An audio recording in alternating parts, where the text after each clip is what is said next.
Assalamualaikum warahmatullahi wabarakatuh. Perkenalkan, nama saya Raden Fahri Azwa dari kelas D3 SI 4404 dengan NIM 670 120 2132. Di sini saya akan menjelaskan perihal nomor 3 dari asesmen 3. Nah, kita bisa baca langsung ya nomor 3. Dari 100 mahasiswa pada populasi diambil secara acak 10 orang sebagai sampel. Kemudian data dari terpilih dimasukkan ke dalam data frame. Nah, kita harus ngerti dulu nih, harus kita analisis dulu. Jadi ada dua keyword. Yang pertama itu adalah populasi, yang kedua itu adalah sampel. Nah, kita harus tahu populasinya itu apa dan sampelnya itu apa. Nah, kalau kita lihat di atas, populasinya itu adalah yang ini. Nah, adalah habit mahasiswa, ada 100 row, ada 100 orang. Selanjutnya, diambil secara acak 10 orang yang dijadikan sampel habit mahasiswa. Nah, kalau bisa. Nah, sampelnya itu ini ya, di sini ada codingan, jadi cukup diamkan saja. Nah, sampel habit mahasiswa ini adalah sebagai sampel. Nah, dari 10 orang yang dieksekusinya. Jadi kita bisa dilihat ya ID respondennya. Di sini ada 10 orang, 1 2 3 4 5 6 7 8 9 10. Dan ini tuh secara acak ya di sini. Nah, itu adalah sampelnya. Nah, kalau misalkan digambarkan itu seperti ini. Populasi itu habit mahasiswa, 100 orang yang diambil 10 orang, yang 10 orang ini akan jadi sampel yang dinamakan itu sampel habit mahasiswa. Ya, paham ya teman-teman? Seharusnya kita masuk ke selanjutnya. Misalnya kita akan melakukan estimasi terhadap rata-rata durasi tidur mahasiswa. Berapakah parameter, estimator, dan sampling errornya. Tips gunakan MEAN untuk menghitung parameter estimator. Nah, kita harus baca dulu ya, di sini ada durasi tidur mahasiswa. Nah, di sini ada durasi tidur mahasiswa. Jadi sisanya itu kita hiraukan saja karena tidak diperlukan. Berapakah parameter, estimator, dan sampling errornya. Nah, ketiga ini kita harus paham dulu apa itu parameter, estimator, dan sampling errornya. Nah, saya udah buat di sini. Nah, kalau parameter itu adalah rata-rata dari populasi dari 100 orang ini. Yang akan dieksekusinya itu adalah durasi tidur, sedangkan estimator itu rata-rata dari sampel.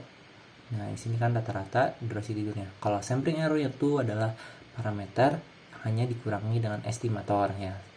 Udah paham ya teman-teman ketiga itu? Selanjutnya kita masuk ke codingannya. Nah, di codingannya ini nggak cukup rumit, ya, biasa aja. Dan di sini adalah parameternya. Nah, di sini adalah variabel. Saya sebut di sini adalah variabel.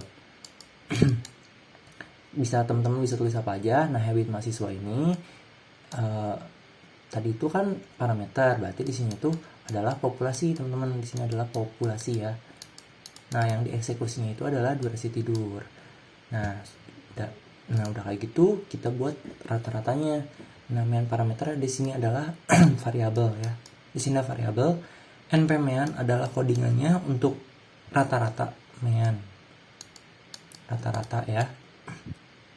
Dalam kurung yang dieksekusinya itu parameter, yaitu dari sini. Selanjutnya hanya kita hanya tampilkan aja dengan MEAN parameter. Nah, udah itu ya, udah paham. Akan terdapat 37456. Nah, selanjutnya yang kedua itu ada estimator. Kita eksekusi estimator di sini sama ya. Di sini ada variabel V, saya sebut V di sini.